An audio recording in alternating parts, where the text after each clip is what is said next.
You know the saying, what you don't know won't hurt you? Well, let's tweak a couple words and apply them to a Disney World trip. What you don't know could break you. Aggressive? Yes. True? Also yes. So let's fix this before the carnage strikes and ruins your Orlando vacation.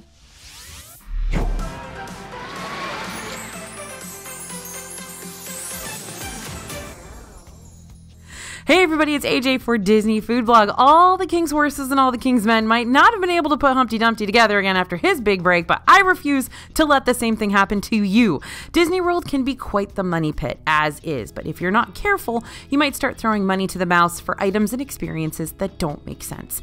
So we're going to chit-chat about those cash-sucking traps you might find yourself in and how to pull yourself away and save your little piggy bank before he's crying all the way to a loan.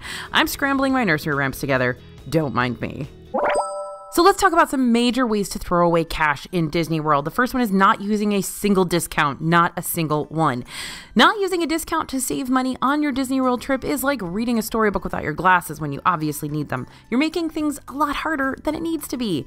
But it seems easier, right? You see the price point on the website, you see the checkout, you might click without a second thought. And true, it might take a little extra digging to find ways to save on your hotel stay or park tickets. But if you know where to go, then you'll be able to save money and time. So let's talk about how to track down the best savings. First off, always check the special offers, deals, and discounts page on the Disney World website. Disney often updates this page with new ways to save on your vacation, if you're willing to track these savings down. If you don't want to be a helicopter vacation planner and continually hover over this page just waiting for the best deal to pop up, you can sign up for the DFB newsletter and we'll let you know when the latest and greatest discount pops up on the site because we're BFFs like that. I'll link our newsletter sign up page in the description below.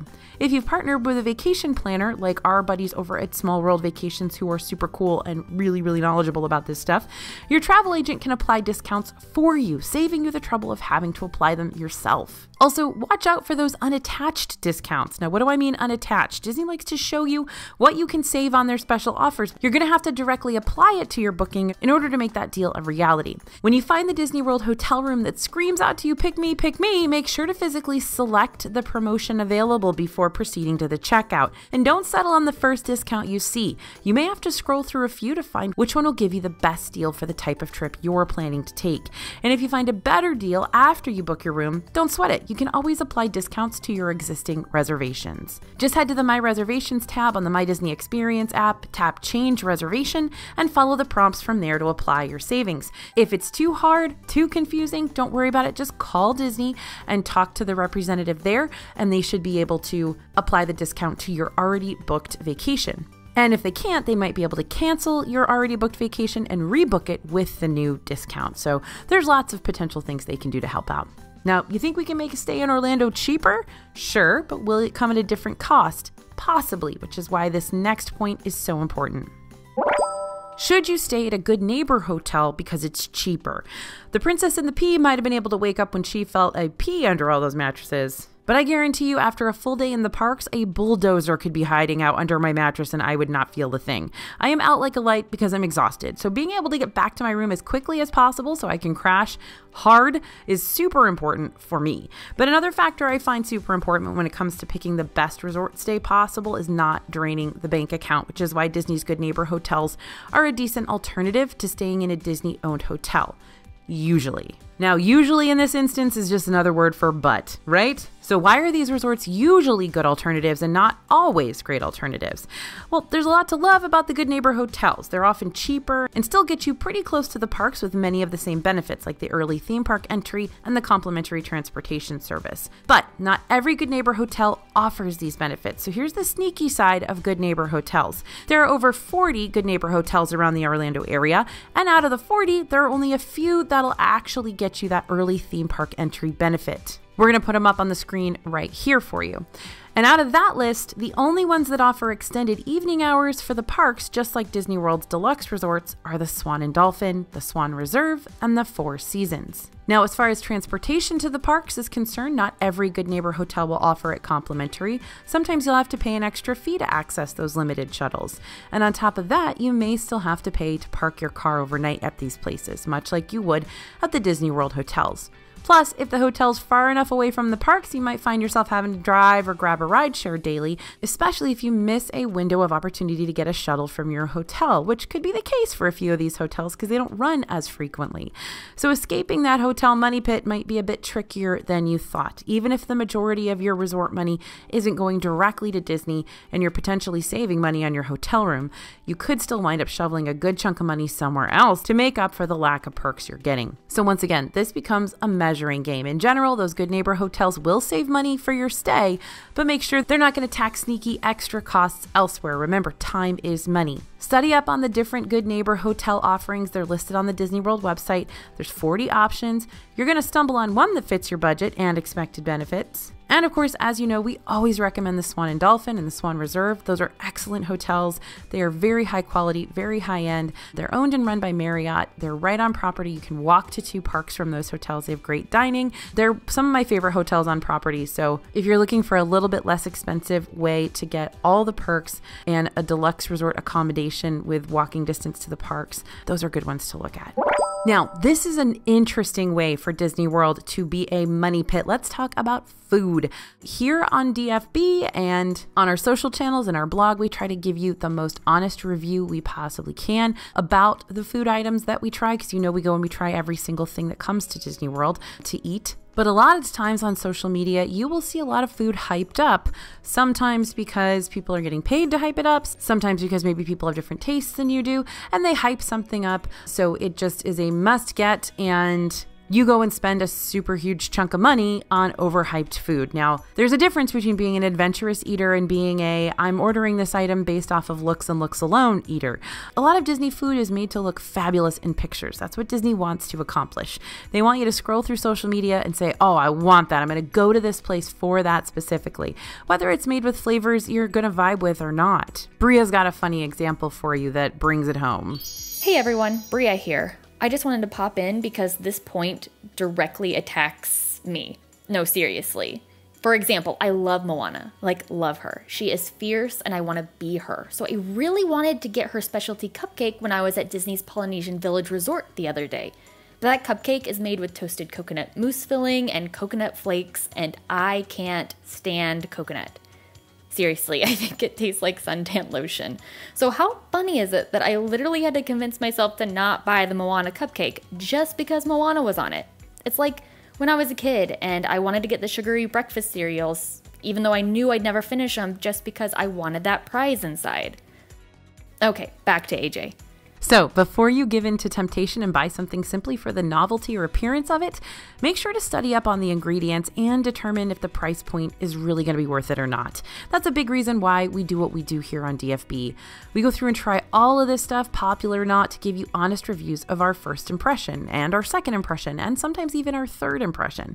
If you want to check out our giant DFB guide to Walt Disney World Dining 2022, or if you want to pre-order our guide for the upcoming Epcot Food and Wine Festival, you can do that on dfbstore.com. Otherwise, you can always learn about the ingredients and price point of each item on the Disney World website or over on DFB. Even if something looks amazing on somebody's website or looks amazing on their social media, or Disney's made it look amazing with their fancy cameras and their fancy lights, that doesn't necessarily mean you're going to love it and you should drop a bunch of cash on it. So look at the ingredients and see what multiple people are saying about it to see if it makes sense for you.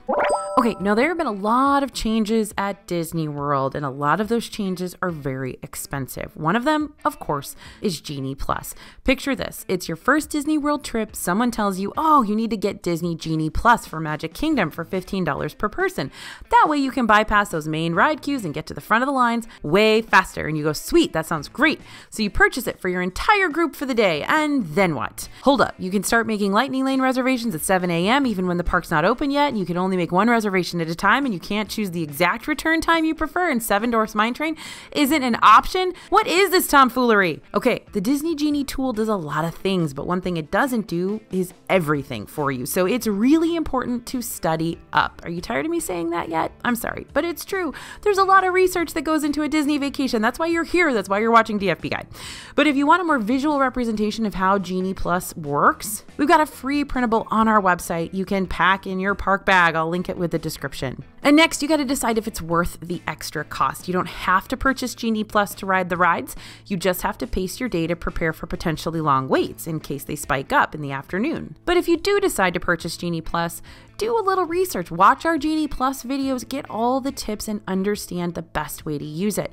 I myself have made huge mistakes with Genie Plus. I've purchased it in the afternoon when everything was already gone and there were no reservations to be had. I've purchased it in the morning and not been able to ride a couple of rides in the morning, and then by the time I was able to ride them, I had to leave the park. And not being able to choose your return time has been a real hassle for me, and I've had to learn how to sort of set an alarm and be like, okay, recheck on Hyperspace Mountain and see if Hyperspace Mountain's return time is at the time you can do it now, because you have a dining reservation at 2 o'clock and you have to wait till the Hyperspace Mountain return time is 4 o'clock, and it's not 4 o'clock yet, it's 2:20. You're not gonna be able to do it then, so you have to like set an alarm again for another hour later to check Hyperspace Mountain and see if the return time is 4 o'clock. You get it, it's a lot. So do your research, figure out the pros and the cons and all the pitfalls of Genie Plus so that you know how to manage it and how to navigate it. Now, you can also try out the free version of Disney Genie. Even if you don't pay for the premium plus up version, you can still use Disney Genie as a tool to help you check out forecasted wait times for rides on the day of your visit. But Disney Genie Plus can't help you navigate all your thrill ride woes. Sometimes the money pit is a little more demanding. Let's go into that next. Let's talk about the psychic vampires that are individual attraction selections. Now, I say psychic vampires because these are rides you really want to ride and you have to spend a lot of time and energy figuring out how to ride them, right? So we're talking about Rise of the Resistance, Guardians of the Galaxy Cosmic Rewind, Seven Dwarfs Mine Train, etc., etc. Now, these rides, they're very cool, they're very fun, they're mind-blowing sometimes, and they can also suck away your joy on a Disney World trip if you let them. So let me explain. Joy suck number one, breakdowns. So when a new ride goes offline for a couple hours, it's not a huge shock. It's new to town after all, still trying to find its footing. But the Rise of the Resistance has been around since the end of 2019, and it still experiences frequent breakdowns because of how intense it is. There are a lot of pieces and parts. There are 27, I believe, fail points at Rise of the Resistance where the ride can fail and cause it to close. So that makes this immersive Star Wars experience sometimes a heartbreaker. Animatronics, screen-based tech, trackless ride system, even real-life First Order interrogators in the queue. And if one thing's not working, all of it goes down. So what do? Honestly, there's not a lot you can do, but you can prepare for this type of breakdown ahead of time by having a list of must-dos that go beyond each park's hottest attractions. If you're purchasing a Hollywood Studios or Epcot park ticket with the sole purpose of riding Rise of the Resistance or Cosmic Rewind and nothing else, then there's definitely a possibility you could be mindlessly shoveling money into that Disney money pit if things don't pan out the way you want them to. And I hate to tell you this, but Disney's not going to give you a refund for your tickets if one of their rides goes down. So you've got to make sure there's more pulling you to these parks than just the latest and greatest ride. Now, will they give you a Lightning Lane pass for later? Very possibly, but they're not going to refund your entire park ticket. So joy suck number two, individual attraction selections. Lines for Rise of the Resistance and Cosmic Rewind can be intense, like super intense. I'll talk more about Cosmic Rewind's queue system next, since it's different from how you'd approach Rise of the Resistance's main queue system for now, but let's talk about what these two rides do have in common: individual attraction selection. Because of the popularity of these rides, you're not going to find them on the regular Disney Genie Plus lineup. Instead, you'll have to pay per ride for their Lightning Lane access, and the price per person depends on the day and demand. Recently, IAS reservations for Rise of the Resistance have cost around $15 per person for one ride, while the brand new Cosmic Rewind has seen $14 per person per ride, except on opening day when it was $17, which is the highest we've seen IAS get in Disney World so far. For a family of four to skip over the main lines of the hottest rides, you might be looking at paying around $56 to $60 just for one ride through. And that's on top of what you're already paying for everything else, including your park ticket. If it's just you that you're paying for and you don't mind spending the extra money to skip over a line instead of paying for like a little trinket at one of the gift shops, well, that's one thing. But it becomes quite the money suck when you've got to pay for multiple people. Then again, for you, paying that price might be worth not having to wait over an hour in line when you could be out doing a lot of other things to make the most out of your park ticket purchase. In this case, as I said, time is money and money is time. However, there might just be a way to get the best of both worlds, skipping the gruesome waits while also saving moolah by hitting up Rise of the Resistance during early theme park entry or extended evening hours, or just try jumping in line for the ride at the beginning or ending of the day. In general, if you're staying off Disney World property and don't have the early extended benefits at your disposal, that that's going to be what you want to do. Now, joy suck number 3 on those rides, the boarding pass system. Once upon a time, Rise of the Resistance used to depend on the boarding pass system, but now the torch has been passed to Cosmic Rewind. Disney's boarding pass system is a virtual queue that helps Disney manage the wait times for its newest and most popular rides. The great thing about this system is that you won't have to wait forever and a day in a physical line before blasting off into space. Instead, you'll be assigned a number on your My Disney Experience app, and when your number is next in line, you'll receive a notification letting you know. The downside to this system is that it's the only way you can experience this ride where you don't have to pay extra money, like an individual attraction selection price. Meaning if you're not familiar with the boarding pass system and you purchase a ticket for Epcot with the main intention of shooting across the galaxy with Star-Lord and the gang, you're going to be out of luck if you learn about it way too late in the day. And that could feel like a major waste of money right there. How were you supposed to know that you wouldn't just be able to jump in line for any ride since you've already paid admission for the park? So whether this is a refresher for you the first time you're learning about boarding passes ever, listen up because this is the quick version of how you're going to get a boarding pass for Cosmic Rewind. You'll be able to make a boarding pass reservation starting at 7 a.m. on the dot from your My Disney Experience app. Just tap on the hamburger menu or the 3 horizontal lines on the bottom right-hand side, then tap on the virtual queues button. The app does a good job of guiding you through the process from there, but you can always check out our step-by-step boarding group guide on the DFB website, just to cross your T's and dot your I's. I'll link it down in the description. Now these reservations go fast. I'm talking within 10 seconds. So time is of the essence. When we say 7 a.m., we mean 7 a.m. Make sure to check your Wi-Fi connection the night before. Many times a slow hotel Wi-Fi signal can mess up your chances of getting a spot in line at 7 a.m. So it's best to figure out if your phone's going to work faster or better using your own data or going somewhere else for a stronger signal. If you miss your 7 a.m. chance or if you sleep through your early morning alarm, don't panic. You have another chance to grab a virtual pass at 1 p.m. The only difference is you have to be in Epcot for that 1 p.m. boarding pass drop, whereas you can be wherever the Wi-Fi leads you for that 7 a.m. one. You've also got a third boarding pass chance if you're eligible for those extended evening hours. Now, I know I've mentioned the extended evening hours a few different times already, but just to clarify, you can only use extended evening hours on select days for certain parks if and only if you're staying at one of Disney's deluxe resorts. There's a lot of things that have to happen to make that happen. If you time your deluxe resort visit right and hit up Epcot on a day they're offering extended evening hours, then boarding groups will open again for you at 6 p.m. But yet again, we're pitching money into that Disney pit, paying more to get more, so we don't miss out on any single thing. Now, don't forget, if you don't want to fight that battle, you can at 7 a.m. also get an individual attraction selection, pay the big bucks to ride the ride, and not have to worry about being one of the lucky ones to win that boarding pass lottery. Okay, so brace yourself. We got a major money truth bomb coming your way for the next point. Another way you might end up throwing your money away is thinking prices won't increase more than they already have.